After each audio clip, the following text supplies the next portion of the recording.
শুনবানি সুন্দর কাহিনী, জান্নাতের ওই রুমে রুমে লেখা নবীর নাম, জান্নাতের ওই রুমে রুমে লেখা নবীর নাম। নবী রহমতে আলম নূরে মুজাসসম, রহমতে আলম নূরে মুজাসসম।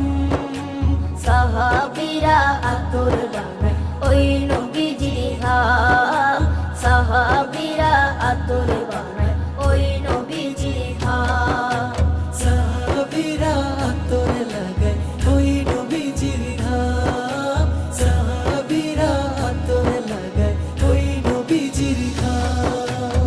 ওস্তনে হান্নানা একটা খেজুর গাছের নাম, যাকে ধরে খুতবা দিতেন রাসূলে